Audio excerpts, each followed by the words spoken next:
తీసుకున్నాం. ఎట్లా చెప్పేస్తుంది నాకు అర్థం కాదు. ఈ మిషన్లు దొరకాలి, కథ దొరకాలి.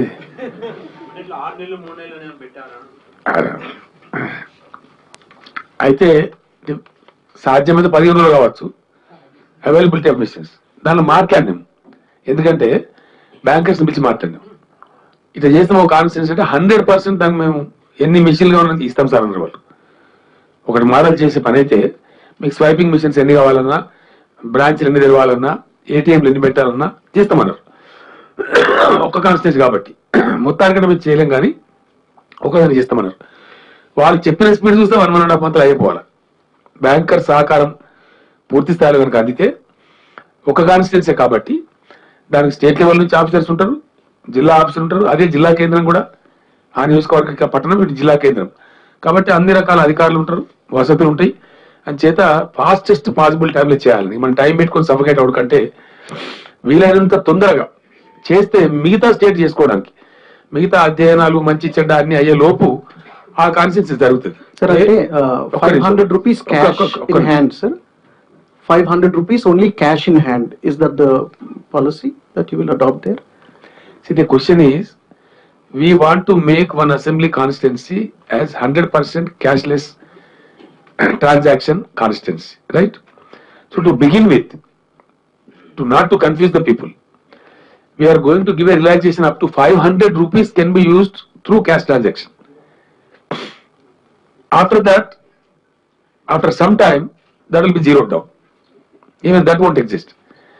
That is what exactly happened in a village in Gujarat, which has only 200 population. అక్కడ వాళ్ళు 200 రూపీస్ పెట్టుకున్నారు.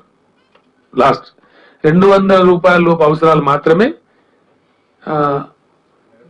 నగదు, మిగతా అంతా చెక్ అని పెట్టుకున్నారు. తర్వాత సక్సెస్ అయింది బాగా. తర్వాత 600 రూపాయలు చేసేసి వాళ్ళు. Now it is zero cash village. Mittal గారు ఉన్నారా? అకోదరా విలేజ్, అకోదరా అనే గ్రామం గుజరాత్ లో చేసిండ్రు. చాలా వరకు చేసిన వాళ్ళు. ఐ థింక్ 2 years బ్యాక్ చేసినట్టున్నారు. సో ఆ సిద్దిపేట అసెంబ్లీ నియోజకవర్గాన్ని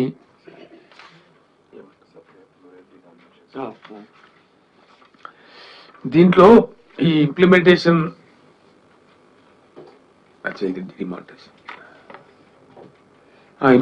ఇష్యూస్ లో బహుశా ఉండి ఉంటుంది. కానీ నిన్న కూడా నేను చెప్తున్నా ప్రైమ్ మినిస్టర్ గారికి, సప్లై ఆఫ్ లో డినామినేషన్ నోట్స్, ఈ 2000 రూపీస్ నోట్ చేయడం వల్ల ప్రజలకు అది ఉపయోగపడతలేదు. అది నువ్వాయిస్ లాగా తయారైపోయింది. అది పైసా ఉంది జీవనం పనికి వస్తలేదు. నేను చెప్పినానికి ఇది కష్టమవుతుంది బాబు. 100 రూపాయల నోట్లు 500 రూపాయల నోట్లు తక్షణం పంపు చేయండి, కొంచెం ఎక్కువ మోతాదులో. జనాన్ని ఇబ్బంది పెట్టడం కరెక్ట్ కాదు. మనం వాళ్ళ పేషెంట్స్ కూడా టెస్ట్ చేయకూడదు అతిగా. పంపించండి.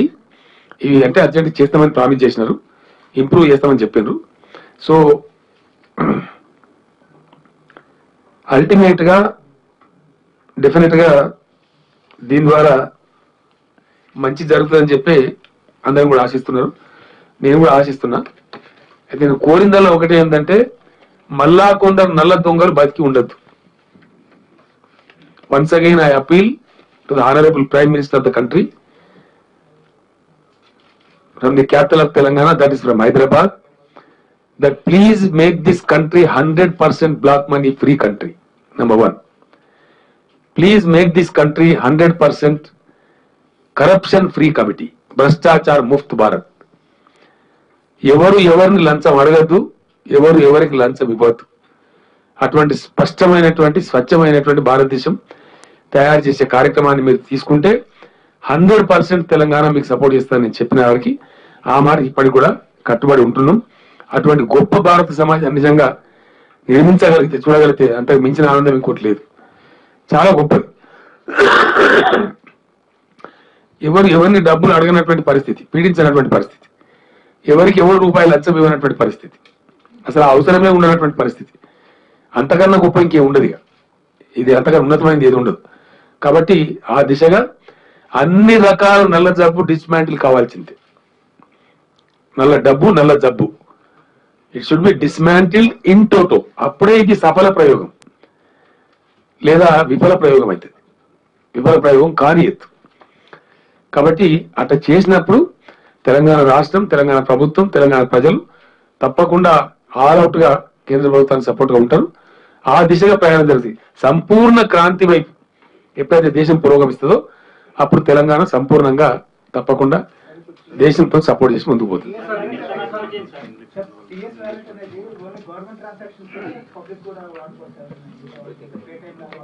ఒకసారి మనం రిపీట్ చేయాలి దయచేసి.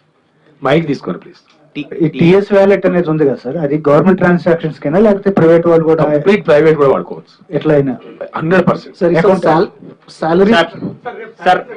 సాలరీస్ గురించి చెప్పండి sir. We have not taken a decision. We are talking to the bankers. మన ఎంప్లాయీస్ ఏమో కొంత నగదు కూడా ఇవ్వని అడుగుతున్నారు. దానికోసం వాళ్ళతో మాట్లాడుతున్నారు బ్యాంకర్స్ తోని. వాళ్ళ అవైలబిలిటీ బట్టి దాన్ని చూస్తారు. I think by tomorrow evening a solution will come. ఒక్కరు మెల్లగా లో వాయిస్ అండి, ఒక్కరు మెల్లగా ప్లీజ్. ఆసరా పెన్షన్లు కూడా అదే విధంగా ఇస్తారా, నగదు ఇచ్చేటువంటి అవకాశం ఉన్నారు? అర్థం కాలే. ఆసరా పెన్షన్లు ఇప్పుడు హ్యాపీగా ఉన్నారు, ప్రాబ్లం లేదు. మనకేముంది బ్రదర్ అంటే 30 లక్షల పైచీలకు ఆసరా పెన్షన్లు మనం ఇస్తాం. ఇందులో మనం 27 లక్షలు బ్యాంకులకే ఇస్తున్నాం, వాళ్ళు తీసుకుంటున్నారు.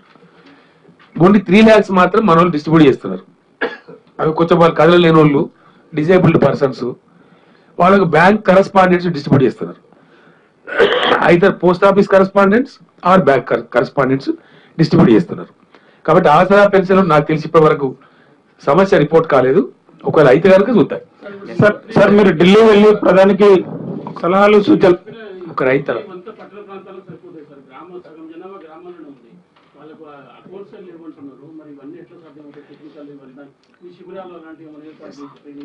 ఒక రిక్వెస్ట్ అక్కడ ఏంటంటే, ఇది ఇప్పుడు నేను చెప్పినంత కూడా జరగడానికి ఈవెన్ ప్రధానమంత్రి గారు నాకు చెప్పినప్పుడు కూడా ఓవర్ నైట్ జరిగే కార్యక్రమం కాదండి. ఇమీడియట్ గా ఇట్లా అంటే మంత్రం వేసేసి జరిగిన తెల్లాటాలకు జరిగేది కాదు. క్రమంగా కొన్ని మాసాల పరిధిలో జరిగిపోతుంది. ఇప్పుడు క్లాసెస్ ఉన్నాయి, మురళి గారు ఎడ్యుకేటెడ్ క్లాస్ ఉంది, వాళ్ళు దీని ఇంప్లిమెంటేషన్ ఈజీ. ఆ సెక్షన్ అయిపోతుంది, పక్క జరిగిపోతుంది. లైక్ ఒక మేరకు ఎడ్యుకేషన్ వచ్చి కొంచెం చెప్తే నేర్చుకునే బ్యాచ్ ఒకటి ఉంటుంది, ఆ సెక్షన్ అయిపోతుంది. అంటే లోడ్ తగ్గుతూ పోతుంటుంది. లాస్ట్ కటింగ్ ఎడ్జ్కి వచ్చినప్పుడు మీరు అన్నట్ట రైతులు, ఫర్ ఎగ్జాంపుల్ గ్రామీణ ప్రాంతాల్లో ఉండేది మోస్ట్లీ రైతులు, వాళ్ళకి వారానికి ఒక 24,000 విత్డ్రా చేసుకోవడానికి అవకాశం ఉంది. నాకు తెలిసి రైతుకు అంతకన్నా ఎక్కువ అవసరం ఉండదు. కాబట్టి ఆ 24,000 నగదు ఇప్పుడు ఉంది, వెసులుబాటు ఉంది. కాబట్టి అంత పెద్ద ప్రాబ్లం అని నేను అనుకోను గ్రామీణ ప్రాంతాలలో. So they can happily manage their family as well as their agriculture also with that money. వాళ్ళ డబ్బు కనుక బ్యాంక్ లో ఉంటే 24,000 ఆయనకు ఆల్రెడీ ప్రతి వీక్ ఒక నెలలో ఇంచుమించు ₹1,00,000 రిలీజ్ చేసుకునే ఆస్కారం ఉంది. కాబట్టి I don't see problem there. But at the same time మీరు అన్నది కరెక్ట్. ఈ విషయం అంతా కూడా కొత్తగా వచ్చినప్పుడు ఏటీఎం మనకు కూడా కొత్తగా అనిపించింది. అది వస్తుందా సస్తుందా పైసా అనుకున్నాం మనం. But it is successfully operating. Most of you people are also using it. మీరు కూడా ఏటీఎం వాడుతున్నారు ఇలా కంఫర్టబుల్ వితౌట్ ఎనీ ప్రాబ్లం. కొత్తగా వచ్చినప్పుడు ఏదైనా కొంచెం వింత అనిపిస్తుంది, కానీ over a period of time automatic గానే practice. Do you think the center should have taken some more points into consideration before implementing this policy, because it happened too suddenly and the public have suffered over the last 18 days? See, the question now is, there is no point in discussing the past. Scheme has come for implementation now. 18th day is complete today. So there is nothing to discuss on that. It is unwise. Let us better debate regarding the future. Sir ఈ రాష్ట్రంలో sir దేశంలో తీసుకున్న ఈ పెద్ద నోట్ల రద్దు నిర్ణయం గత 20 రోజులుగా రాష్ట్రంలో ఆదాయంపై ఎటువంటి ప్రభావం చూపించింది? ఇప్పుడు మీరు చెప్పినట్టుగా అమలు కావాలంటే ఎన్ని రోజులు పడుతుందో అనేది ఇంకా క్లారిటీ లేదు. సో అలాంటప్పుడు ఎంత ఆదాయం కోల్పోయే అవకాశం ఉంటుంది? ఆదాయ పరిస్థితి డెఫినెట్ గా తెలంగాణనే కాదు అన్ని రాష్ట్రాలకు కూడా ఆదాయాలు పడిపోతాయి గ్యారంటీగా. నేను మీకు ఇంప్లిమెంటేషన్ ఇష్యూస్ అనే సర్క్యులేషన్ ఇచ్చిన దానిలో ఆ విషయం ఉంది, మీరు దాన్ని చూసుకోవచ్చు. సూచనలు ఇచ్చాము, ప్రతిపక్షాలేమో మీరు చీకటి ఒప్పందం మీద చేసుకున్నారని విమర్శిస్తున్నారు సార్. ఆఫ్టర్ దిస్ డిమానిటైజేషన్ ఒక్క నిమిషం సార్ ఇక్కడ సార్ మీరు ఢిల్లీ వెళ్లి ప్రధానితో చీకటి ఒప్పందం చేసుకున్నారని ప్రతిపక్షాలు గత వారం రోజులుగా విమర్శిస్తున్నాయి సార్. అసలు ఈ స్కీమ్ గురించి వివరాలు తెలిస్తే ఆ విమర్శ చేసిన సన్నాసులు గుండెలు పగిలి చచ్చిపోతారు. కారణం ఏంటంటే వారికి ఏం తెలియదు. ఇప్పుడు ఏం చెప్పానండి, ఎవరికి ఎవడు ₹1 లంచం ఇయ్యని భారతదేశం. ఏ రూపంలో కూడా నల్లధనం ఉండనటువంటి భారతదేశం. ఇంకా అలా చీకటి ఒప్పందం వెళ్తున్న ఒప్పందం మీద నా పొంద ఏమైనా అర్థం ఉండాలి కదా. అంటే సార్ ఇప్పుడు అదే కొన్ని వ్యాఖ్యలు బాధ కలిగిస్తాయండి. అవి నాయకులైనా మరి వాళ్ళు నిజమైన నాయకులా కాదా వాళ్ళే ఆత్మవిమర్శ చేసుకోవాలి. అవి చూసి బాధపడ్డది వాళ్ళ స్థాయిని కూడా వాళ్ళు తగ్గించుకున్నదేమో అనిపిస్తుంది. మాకు ఆ రాష్ట్రానికి ఆదాయం పోతుందంటే కిషన్ రెడ్డి అని ఒక ఆయన మాట్లాడతారు భారతీయ జనతా పార్టీ. ఏం మాట్లాడతారు ఆయన అంటే నల్ల డబ్బు మీదనే ప్రభుత్వం నడిచింది అంటాడు. November 8 దాకా నల్ల డబ్బు మీద నా ప్రభుత్వం కాదు నరేంద్ర మోడీ ప్రభుత్వం నడిచింది. అప్పుడు సర్క్యులేషన్లో ఉంది అది అంతే కదా. మొత్తం దేశంలో రాష్ట్ర ప్రభుత్వాలని నడిచినాయి. ఈవెన్ కేంద్ర ప్రభుత్వం నడిచింది. Nothing knew about it. ఆయన మాట ఎట్లా మాట్లాడతారండి. ఆయన మాట్లాడు పేపర్లు రాసుడు ఒక్కొక్క నిమిషమే. ఇంకో ఆయన మాట్లాడేయాలి ఎవరు ఆయన పేరు చాలా వెంకటరెడ్డి అని సిపిఐ సెక్రటరీ. ఆంధ్రాకి నోట్లు ఎక్కువ తెలంగాణ తక్కువ ఆయన. ఈయన చెప్పినారు ఈయన లెక్కున్నా ఆయనకు. ఈయన పోయి ఆడ లెక్క చూసిందా రిజర్వ్ బ్యాంక్ చూసిందా. ఇవి ఈ గాలి మాటలు ఎందుకు నాకు అర్థం కాదు. ఇవే మాట్లాడేది పద్ధతి. కాంగ్రెస్ నాయకులు మాట్లాడతారు నా దగ్గర నల్లగా ఉన్నదట దాన్ని తెలగ మార్చుకోవడానికి ప్రధానమంత్రితో చీకటి ఒప్పందానికి పోయినట్టు. అసలు నల్లధనం అనేది తెచ్చి దాన్ని పెంచి పోషించి ఈ దేశాన్ని సర్వనాశనం చేసిన కాంగ్రెస్ కదా. ఇలా ఉన్న ఈ భ్రష్టత్వానికి బాధ్యులు ఎవరండి. దేశాన్ని అతి ఎక్కువ పరిపాలించింది ఎవరు. ఈ మహత్తరమైనటువంటి కాంగ్రెస్ పార్టీ. నల్లధన సృష్టికర్తలే వీళ్ళు.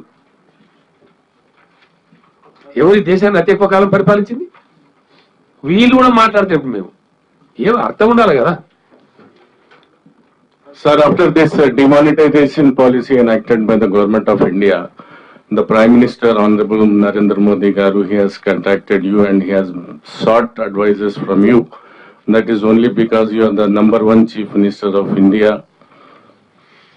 And what are the suggestions, best suggestions immediately for the welfare of the people you have given to the Prime Minister? आपको मैं अभी दे देता हूँ. सर्कुलेशन इश्यूज बोल के मैं दिया.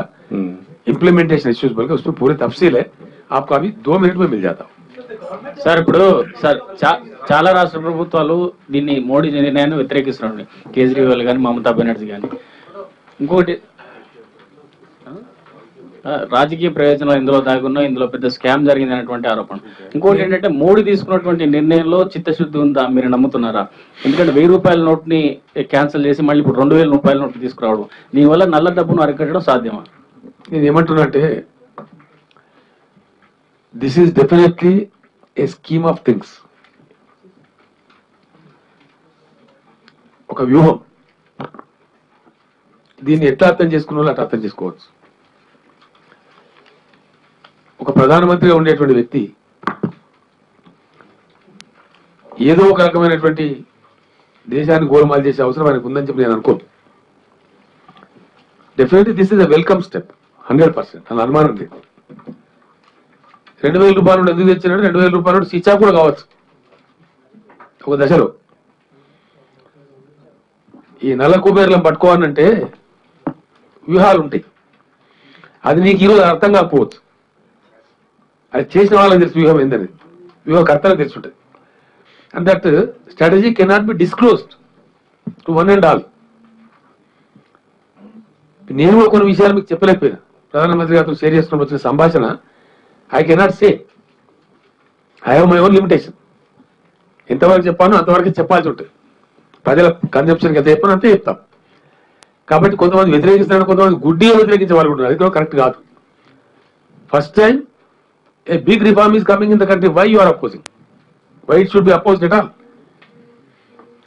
లేకపోతే people will decide tomorrow. If this is not going to pay back to the country, automatically people will decide.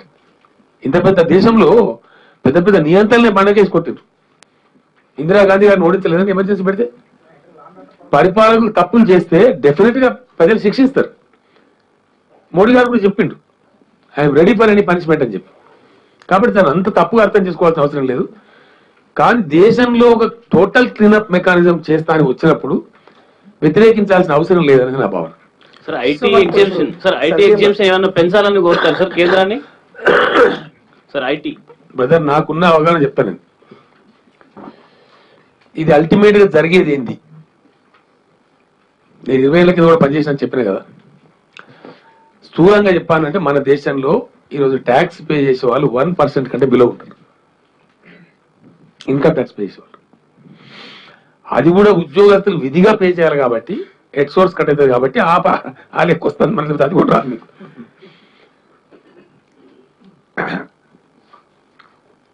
రేపు ఏమవుతుందంటే ఈ స్కీమ్ ఆఫ్ థింగ్స్ ఇందాక మీరు అడిగితే నేను ఉన్నా కదా, ఇది ఎట్లా పోతుందంటే ఎండ్ ఆఫ్ ది స్కీమ్ ఒక లైన్ వస్తుంది, అన్ని ట్యాక్స్లను ధ్వంసం చేసి పడేస్తారు.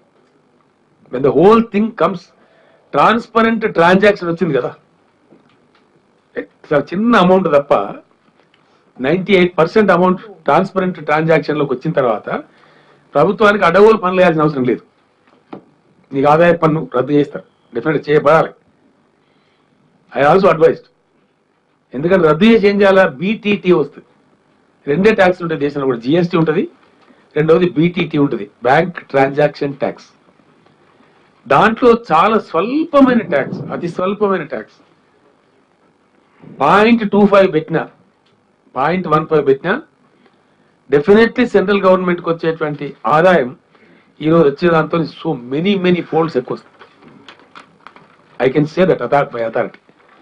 1% పీపుల్ ట్యాక్స్ రేట్లో ఉన్నప్పుడు ఎట్లయితే ఉంటుందో 100% పీపుల్ ఒకవేళ ట్యాక్స్ రేట్లోకి వస్తుంది. అంటే ₹1,00,000 మురళి గారు చేసిన అనుకో ట్రాన్సాక్షన్, మనకి 1,00,000 స్థాయికి ట్యాక్స్ పోతుంది. నేను ₹1,000 చేసిన, నాకు ₹1,000 మంది ఉంటుంది. అంటే పేదోరికి పేద లెక్కలనే ఉంటుంది, ధనికునికి ధనిక లెక్కలనే ఉంటుంది ట్యాక్స్ అనేది. But everybody is in the net. So అది జరిగినప్పుడు 5 folds 6 folds పెరుగుతుంది సెంట్రల్ గవర్నమెంట్ యొక్క రాబడి. పెరిగినప్పుడు రాష్ట్రాలకు, ఫర్ ఎగ్జాంపుల్ చెప్తున్నా, మీరు అన్నారు కాబట్టి చెప్తున్నాను, జరిగేది ఏంది అంటే టుడే నరేంద్ర మోడీ గారు ప్రభుత్వం వచ్చిన తర్వాత 30% డెవల్యూషన్ ఉంది. దాకా ట్యాక్స్ రెవెన్యూలో, కంట్రీకి వచ్చేటువంటి ట్యాక్స్ రెవెన్యూలో 30% రాష్ట్రాలకు డెవల్యూషన్ ఉంది. వీరేం చేసిండ్రు? 42% ఇంక్రీజ్ చేసిండ్రు. ఫర్ ఎగ్జాంపుల్ ఇప్పుడు తెలంగాణ స్టేట్ కి 13,000 crores డెవల్యూషన్ కింద మనకు వస్తున్నారు ఇక్కడ ఒక సంవత్సరానికి, మనం పెంచిన దాన్ని బట్టి. సరే, కొంచెం అకౌంట్ స్కీమ్ మీద అయితే కొద్ది గొప్ప హెచ్చు తగ్గులు అవుతుంటాయి. ఇక ట్యాక్స్ నుంచి 42% కదా, ఒకవేళ వాళ్ళు తగ్గింది అనుకోండి, ఆ మేరకు తగ్గిస్తారనమాట. రమారమి మనకు నెలకు 1000 కోట్లు వస్తుంది, 997 కోట్లు మనకు వస్తుంది.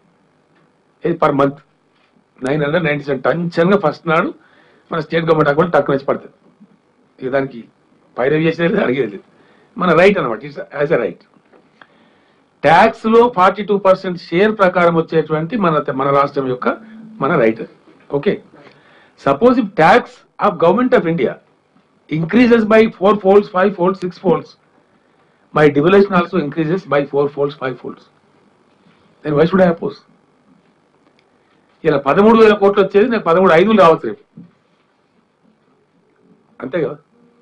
సో గుడ్డిగా వ్యతిరేకించడం కరెక్ట్ కాదు, గుడ్డిగా సమర్థించడం కూడా కరెక్ట్ కాదు. నేను ప్రధానమంత్రి గారిని అడిగినండి, నిజంగా చెప్తాను, దేశంలో ధైర్యం అడగరు కావచ్చు. ఇదే నేను ప్రశ్నలు అడిగిన, ఫస్ట్ క్వశ్చన్స్ అడగండి. చెక్కు ఇచ్చి చేపలు కొన్నాను ఒక చూపిస్తావా సార్ అని అడగండి. లేదు, ఎవ్రీడే ఇంకా నేను చాలా మాట్లాడినా. రేపు మీరు గోల్డ్ సిల్వర్ రూపంలో ఉన్న బ్లాక్ మనీ కూడా రావాలన్నా, అది చెప్పిన నేను. మా తెలుగు రాష్ట్రాలలో నాకు వేరే గురించి ఐడియా లేదు, కానీ మా దగ్గర మటుకు ఆంధ్రప్రదేశ్ అయినా తెలంగాణ మా దగ్గర ఒక అలవాటు ఉందా బాబు, తల్లి సరిపోద్ది అనుకో, తల్లి నగలు బిడ్డలకు పోతాయి మన దగ్గర, మన ఆచారం. చనిపోయిన అమ్మకు 4 బిడ్డలు ఉంటే 4 పంచుకుంటారు, ఒక బిడ్డ ఉంటే ఒక బిడ్డనే తీసుకుంటారు, ఇద్దరు ఉంటే ఇద్దరు తీసుకుంటారు, జనరల్ గా వచ్చేది. ఆ తల్లి చనిపోయింది, ఆమె నగలు పంచారు, నాకు 20 తులాలు వచ్చింది అనుకో ఒక బిడ్డకు. ఇప్పుడు నువ్వు లెక్క అయిపోయినా ఆడికెళ్ళి చెప్పాలి, ఆగో, అంతే కదా. అట్లనే చిన్నప్పుడు ఒక సిస్టమ్ ఉంటుంది. తాతలు అమ్మమ్మలు నాయనమ్మలు ఉంటారు కదా, వాళ్ళు ప్రతి దసరా పండుగకు కొనిస్తారు కాయిన్, ఓ సిల్వర్ కాయినో ఏదో ఓ పావులెత్తు బంగారం కాయినో ఏదో కొనిస్తారు. అట్లా అంతా కలిసి జమ అవుతుంది. ఎప్పుడు 20 ఏళ్ళకో 10 ఏళ్ళకో 15 ఏళ్ళకో ఓ 10 తులాలు 12 తులాలు అయితే ఒక ఆర్నమెంట్ చేయించేస్తారు. ఇంట్లో చిన్న పిల్లలు ఉంటారు, వాళ్ళకు తల్లిదండ్రులకు ఒక ఆర్తి, నా కొడుకు నా బిడ్డ గొప్పవాళ్ళు కావాలి, రేపు సిల్వర్ ప్లేట్లు తినే స్థాయికి వీళ్ళు ఆర్థికంగా ఎదగాలన్న ప్రేమకు వీళ్ళు తినడు పాపం అసలు. కానీ ఆ పిల్లగానికి చిన్న సిల్వర్ ప్లేట్ వేసి దాన్ని అన్నం పెడుతుంటాడు. వాళ్ళ అమ్మ వాళ్ళ నాయనమ్మలు కొనిస్తారు. అట్లనే మన ఇళ్లలో పూజా గదిలో దేవతామూర్తులు ఉంటాయి. అది కొనము. దేవతామూర్తులు సాధారణ మనం కొనము, జనరల్ గా వారసత్వంలో వస్తాయి. పిడిలు 6వ పిడి 7వ పిడి అత్తగారు కోడలు గారికి ఇస్తారు, మళ్ళీ కోడలు గారు మళ్ళీ ఆమె అత్త అవుతుంది, ఆమె మళ్ళీ కోడలికి ఇట్లా వస్తుంది. ఎన్ని ఎక్కువ పీడీలు పూజించబడ్డ దేవతామూర్తి అయితే అంత గొప్ప అనుగా నమ్మకం మనకు. అట్లాంటిది ఉంటుంది. మరి ఆ వీటి అక్కడ పూజ సామాన్లు వాడే సామాన్లు ఉండి ఆ తప్పులు కథలు ఆ పంచపారీలు పసుపు కోలేసేటి అదంతా సిల్వర్, అది కూడా యాన్సెస్ట్రల్గా వస్తుంటుంది. నేను దానికి చెప్పిన ప్రైమ్ మినిస్టర్కి ఇవన్నీ, నేను ప్రైమ్ మినిస్టర్ నేను మజాక్ చేసి రాలే, ఇవన్నీ ఈతి బాధలు బాబు, ఇవన్నీ ఉంటాయి, నువ్వు దాని లెక్క చెప్పని నేను ఎక్కడికి చెప్పాను. కాబట్టి ఒక లిమిట్ పెట్టి ఫ్యామిలీలు డిక్లేర్ చేసేవాడికి ఫ్యామిలీని హరాజ్ చేయకూడదు, కుటుంబాలను. అది దాని బ్లాక్ మనీ అనలేము. ఇంకోటి ఇప్పుడు ఇన్ఫార్మల్ సెక్టర్ ఉందండి. మీకు మంచి ఉదాహరణ చెప్తాను. ఒక కాటికి ఆయన ఉన్నాడు, నేను చెప్పిన ప్రైమ్ మినిస్టర్కి మాట, ఆయన చెప్పిందే మీకు చెప్తాను, దీన్ని దాయాల్సింది ఏం లేదు.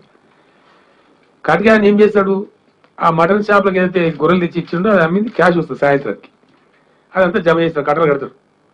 కట్ట 4 లక్షలు 5 లక్షలు ఆ మోటార్ సైకిల్ దిబ్బలో పడేస్తారు, మళ్ళీ బయలుదేరుతారు. ఒక ఊరికి పోతాడు, ఒక గొల్ల అయిన అక్కడ ఆయనకు 8 గొర్రెలు అమ్మితే ఓ 25,000 30,000 40,000 ఇస్తాడు. ఆ నుంచి పక్క ఊరికి పోతాడు, ఆడ 20 దొరికితే ఆడ కొనిస్తాడు.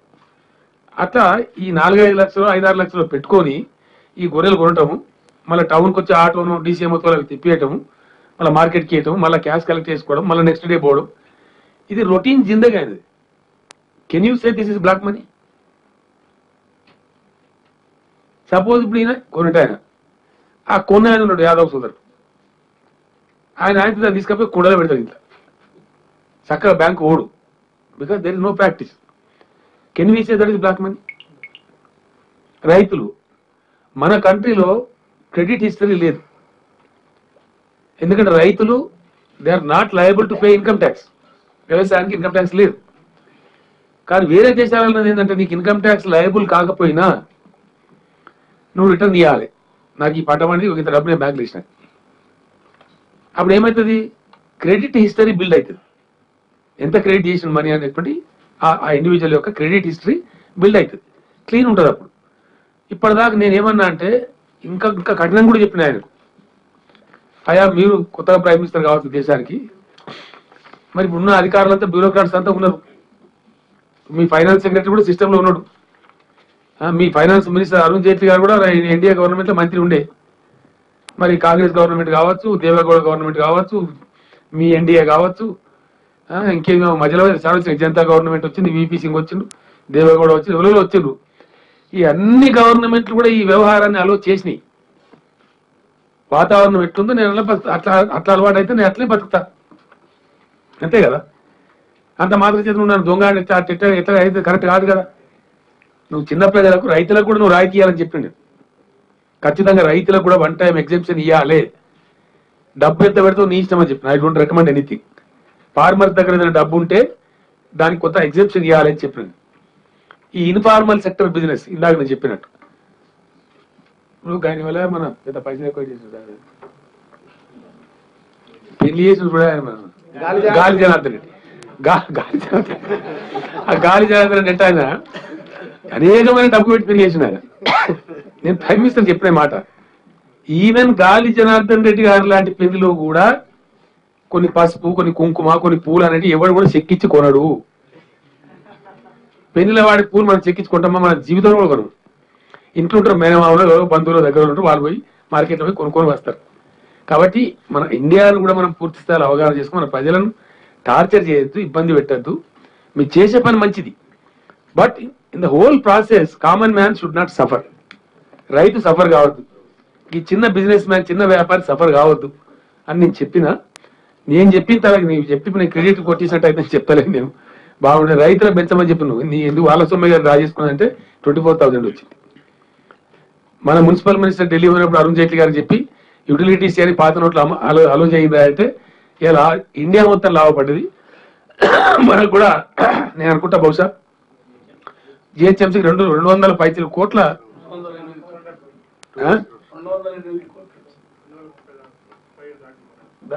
మేయర్ గారు 237 కోట్లు ఒక జిహెచ్ఎంసీ బకాయిలు కరెక్ట్ తీసుకోగలిగింది, అదంతా లాభమైంది.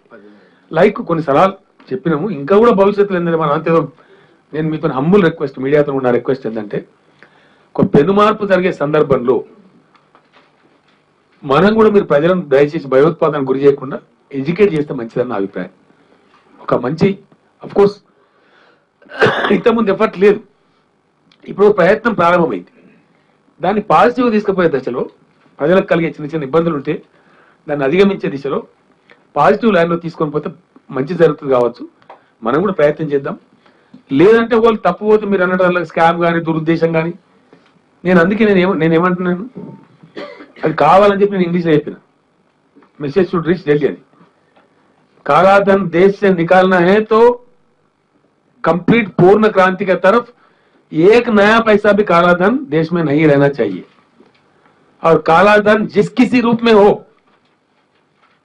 वो जमीन के रूप में, उसको क्या बोलते, डायमंड के रूप में, गोल्ड के रूप में, सिल्वर के रूप में, फॉरेन करेंसी के रूप में, ये मनी ट्रिपिंग के रूप में, शेयर मार्केट के रूप में, कहीं भी हो उसको डिसमेंटल करना चाहिए, पूरा का पूरा मार देना चाहिए. तभी देश में पूर्ण क्रांति आ सकता है. जब प्रधानमंत्री उस तरफ कदम रखेंगे, तेलंगाना राज्य खास तौर पर तेलंगाना सरकार पूरा उनका भरपूर समर्थन करेगा. धन्यवाद. సార్ ఇంప్లిమెంటేషన్ కు సీఎం లో కమిటీ చేస్తున్నారట, చంద్రబాబును పిలిచి దానికి హెడ్ చేయమని అడిగారట sir. What is wrong in that? No, were you approached by the ఎవరు ఉండాలి కదా, were you somebody approached should by the hit. government? Sir central government assistance ఏమైనా అడుగుతారా సార్? ఇచ్చిందండి. సార్ అంటే టోటల్ కాదు, మనం చూద్దాం, ముందు జరిగే పరిణామాన్ని చూద్దాం, ఏం చేయాలో ఆలోచిద్దాం కూడా చెప్పి. Sir, మీకు పాయింట్స్ లో ఉంది, మీరు చూడండి. sir, were you approached by the government to be to be the part of that subcommittee, sir? Did the finance minister approach you to be the part of that subcommittee? I was in the cabinet meeting. Okay. I do not know whether he spoke to my office or not. Okay. I think by tomorrow it will come. Sir, now that you have declared your support for the war on the black money, are you thinking of making your party funding also go cashless? 100% it has to be. Okay. I reiterate here.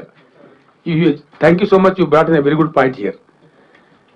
I advised the Honorable Prime Minister. I advised. In the clean-up mechanism, the political system should also be cleaned up in toto. Parties' accounts and the funding of election funds, election money, should be done by the state. Government of India shall fund the election campaign. And I also advised him to change the mode of campaign, which I did in GHMC election. My party went on the street, but I never went. I just conducted one public meeting in parade ground. It should be like that, because now the expansion of TV is in every door, every house. It can be e-campaign also. Vulgar expenditure in politics shall go. It shall go. It shall be killed. Unless you kill that, this repetition will not stop. In the process of cleaning up mechanism, whole political system also shall be cleaned. Shall be.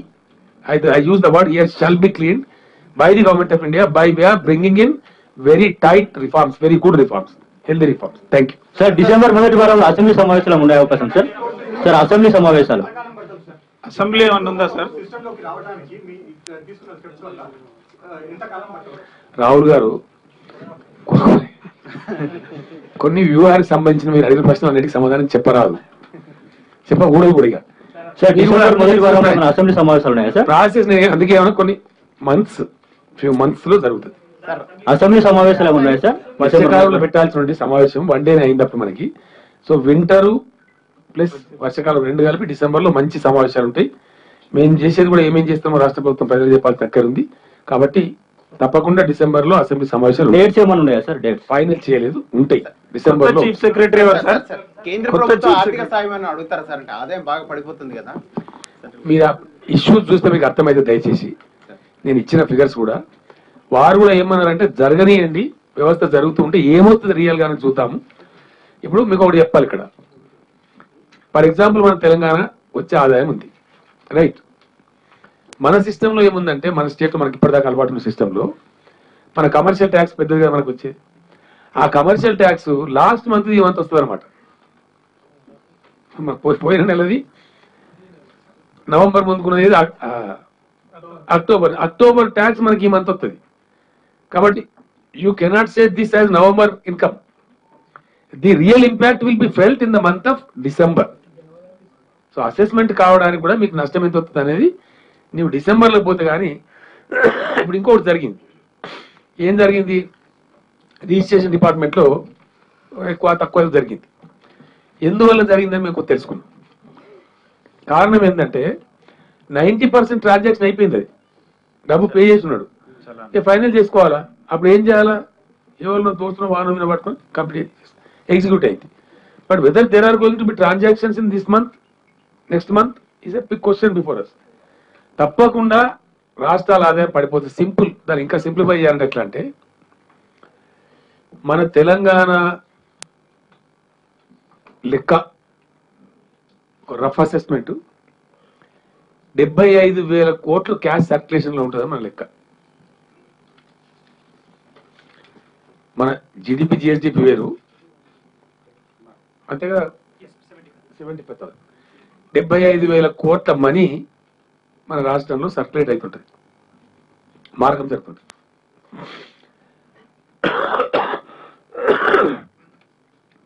అందులో కేంద్ర ప్రభుత్వం ప్రధానమంత్రి గారు చెప్పిన లెక్క ప్రకారమే 500 note 1000 note constitute చేసేది 86%. అంటే ఎంత పోయినట్టుగా 75,000 కోట్లలో 86% పోయింది. అంటే 75,000 కోట్ల సర్క్యులేషన్ ఉన్నప్పుడు వచ్చే ఆదాయం నీకు ఇప్పుడు వస్తుందా? రాదు కదా. సో పంపింగ్ బ్యాక్ జరుగుతుంది. ఇప్పటికి తెలంగాణ రాష్ట్రంలో పంపింగ్ బ్యాక్ అయినటువంటి ఎంత అంటే 12,000 కోట్లు.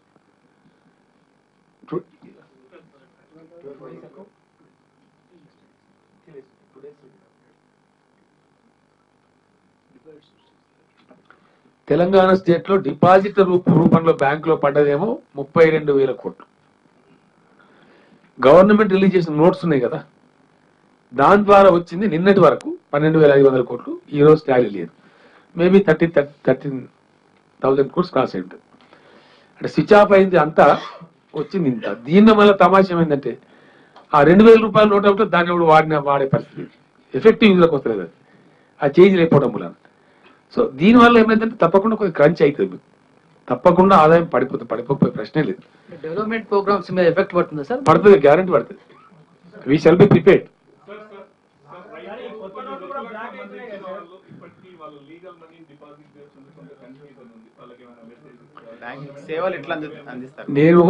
నేను ప్రధానమంత్రి గారిని రిక్వెస్ట్ చేసిన, మీరు చెప్పింది 100% కరెక్ట్. రైతులు ఈ వృత్తులు కావచ్చు, ఇన్ఫార్మల్ బిజినెస్ సెక్టర్ కావచ్చు, చిన్న మనీ వాళ్ళు పెద్ద కోట్లలో ఉండదు, ఫ్యూ ల్యాక్స్ లో డీల్ చేస్తారు వాళ్ళు. వాళ్ళకు కూడా ఒక 1 టైం అమ్నెస్టీ ఇవ్వండి అన్న. నేను ఈరోజు ఒకటి వచ్చింది. ఇప్పుడు జనరల్ అమ్నెస్టీ ఇచ్చిండ్రు. 50% తీసుకొని 50% ఇస్తాం, 25% మటుకు మీకు ఇస్తాం డబ్బులు, 25% గవర్నమెంట్ ఆఫ్ ఇండియా దగ్గర పెట్టాలా. అది 4 years లాకింగ్ పీరియడ్ పెట్టింది. 4 years తర్వాత మళ్ళీ వాళ్ళు రీపే చేస్తారు. అట్లా జనరల్ అమ్నెస్టీ వచ్చింది. We will also pressurize the government of India to give amnesty to the farmers and to also the informal sector businessmen. Thank you. Sir, do you have any plans of inviting us to your new house, sir? 100%. Sir అనేక విమర్శలు వస్తున్నాయి కొత్త camp office మీద. It is still incomplete. As it completes, I will host you a very good dinner over there. And sir, there's one question here, sir. Excuse me. Sir, just one question.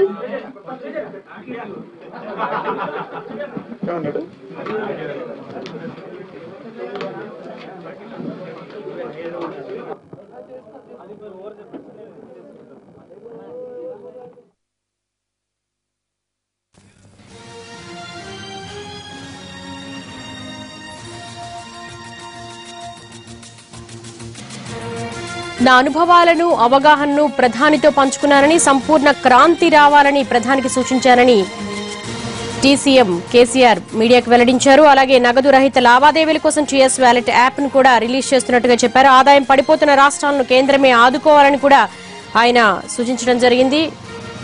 ఇవి KCR cabinet highlights.